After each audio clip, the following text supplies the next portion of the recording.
Good afternoon, everyone, guys. Oh, thank you for joining me as well, guys. So, sorry, I was totally caught myself on a sidetrack there, guys. If you've not done so already, please give me a like, a follow, a subscribe, and share this video to somebody that you may feel would benefit from listening to my opinions. Equally, if you don't think they would benefit from my opinions, then don't share it. But anyway, guys, today we are going to be talking. I want to give you a little talk. Actually, I'm going to give you some unpopular opinions. And I've said this in my social circles, and it's kind of had a mixed response.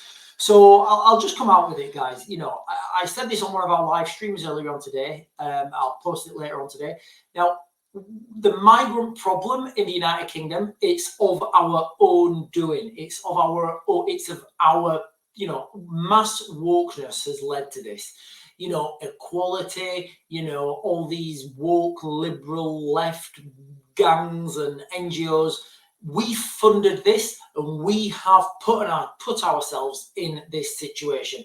If we cast our minds back 10 years, 20 years, 25 years, whatever, when we didn't have this problem, if we'd have known what problems that were coming, would we have changed? Would we have done things differently? Yes, of course. Okay, so rewind a little bit then and think about those people 20 years ago who were saying, guys, we can't have this. This is ridiculous. This is going to lead to civil war. This is going to lead to mass civil unrest. They were called racist. They were called the far right bigots.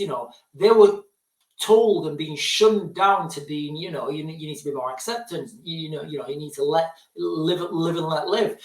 That's kind of what we had back then. And now we've got to a situation in the United Kingdom and all over the world as well, where we've got mass migration destroying our countries, and people are starting to think, do you know what? Maybe that mass migration isn't such a good idea. Guys, just on the financial burden of this is absolutely phenomenal. And it seems like nobody's willing to have this conversation. Nobody's willing to talk about it. Obviously, we do on our small media online space, but this conversation just gets shut down if anybody of any political weight have this conversation. And I was watching an argument actually about, it's slightly off topic, about the stop and search. Now, they were saying, in London, you shouldn't have to stop and search because a lot of communities get targeted with stop and search. And these communities, they don't like it and they feel it's racist, yada, yada, yada.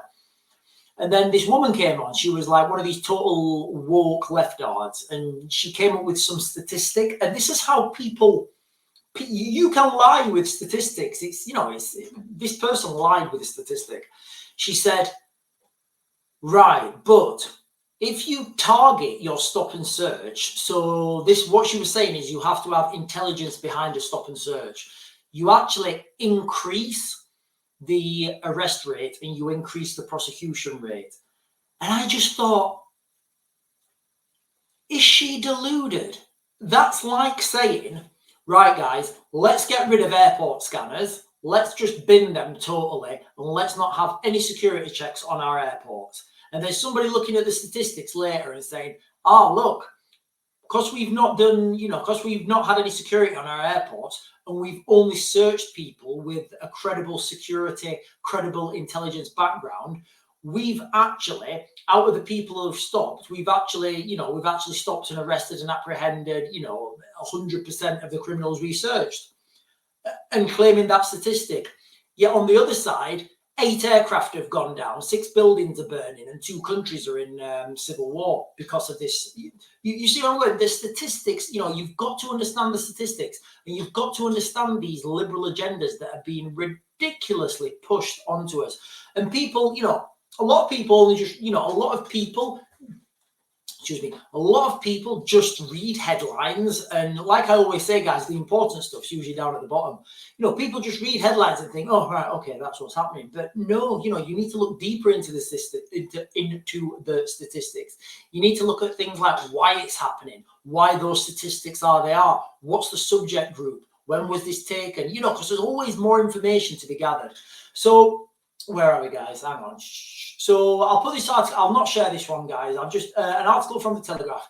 How spiraling wokeness among British-born adults is fueling a migration crisis. Now, this statement, I feel, is 20 years late. Right now, I think from my social circles and the people I talk to, we're getting, what's it called? We're getting a group of British-born adults who were woke, and they're changing now to being very not woke. And those are the ones you need to worry about. Those are the ones who are going to be the most dangerous, because they're going to be the extreme ones. People like me, I've not changed my opinion for 40, well, I'm not going to say 41 years, because I'm only, yeah, you know what? 41 years, guys, I've not changed my opinion, so I won't change my opinion. I've been straight down the line. I'm always straight down the line. I tell people what's going on. I want immigration to this country. I don't want mass open borders. I think immigration is a good thing to this country. What we have isn't immigration. And I've always been quite clear about this. But now what we're getting these, what are they called? These spiraling woke-tards who are now changing from not being woke anymore. They're going to be the ones who are going to be, polarized, radicalized, and they're going to be the worst ones when this pot explodes. So France have come out, if I will share this one with you guys. So France have come out now, and they're actually blaming us for this. And, people were talking about this months ago, and then, they were being shut down with the same rhetoric. I don't know if you can see that. I'll close it. France blames UK's black market economy for channel migrant crisis in latest outburst. So the article goes on, and it's yada yada yada, and it talks about, here we are, guys. And he said the UK was a place you can work without papers. Where are your papers? And where you have little chance of being expelled. He's absolutely right. Now, I'm not saying this is the case. I'm heavily speculating. And what I'm speculating is the uptick of barbers, fast food shops, car washers. I'm going to speculate that a lot of these places, guys, this is just me speculating, because of where we live, like literally within about half a mile, there's literally 3 car washers. Right? They never have any customers. I don't know how they pay the bills, but they never have any customers. And they've just literally there was one, but it's been there since the end. It's been there longer than it's been there a long time. And now 2 have just popped up, really, like in really close proximity. And I'm thinking, where are these people coming from? Who's working there? How much are they getting paid? What are they doing? How are they managing to keep the doors open for so long without because I never see any cars going there, so where are these people coming from? Who's opening these businesses? And I've never been there. Guys, I literally wash my car once every blue moon. I think when it rains, I think that's God's way of washing your car. But, how many people realistically need their car washing in such a small area? One of them is not even on a main road. It's absolutely wild. And then, there's a lot of Turkish barbers opening up. There's a lot of these fast food places. And guys, people are starting to talk about this, and people are starting to say that this is part of the black economy. This is a part of this, what did the French guy say? Just so I'm not misquoted. UK's black market economy for channel migrants. So that's what the French are calling it, guys. I will put that link into the description.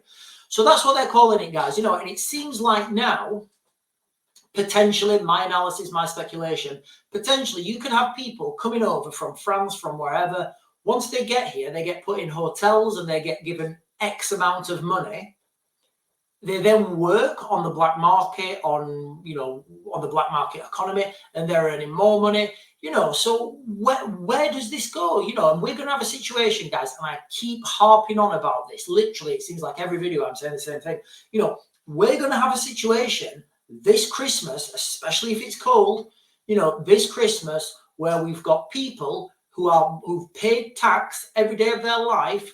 They're struggling. They can't put their heating on. They can't feed their kids. They can't buy Christmas presents. And they're going to look at the easy scapegoat, which is this migrant crisis. Guys, this is a problem that we have brought on ourselves. Not only have we brought this problem on ourselves, we are paying for this problem. We are paying for these people to come. My money, your money, we pay for this. So Well, we're all there and we're complaining. We can't complain because we pay for it. You know, you can't go to the shop, can you, and buy something and then complain that you've bought it? No, because we bought it. Guys, it's absolutely ridiculous. And this is going to be the rhetoric. This is going to be the feeling of people come Christmas. Guys, I don't agree with it. I've said this many videos. We need to stop this. I'm giving you my solutions on how to stop the boats. You put the Navy on the border and you just send boats back as they come. But if you follow the why back far enough, this becomes a terrifying conclusion. Guys, what is the solution to this migrant crisis? Because it seems like we're making things too easy. We're, you know, as the French are saying, we have too much of an I'll put the link in the description. The black market economy, where people can come here, earn lots of money, and we pay them for the pleasure. Guys, it's an absolutely wild time. I really fear for our children. Anyway, guys, I'm going to mag to grid. Don't forget to give me a like, a share, a subscribe. All those are the cool things that the algorithm likes, and I will get you another video later. I'll speak to you soon.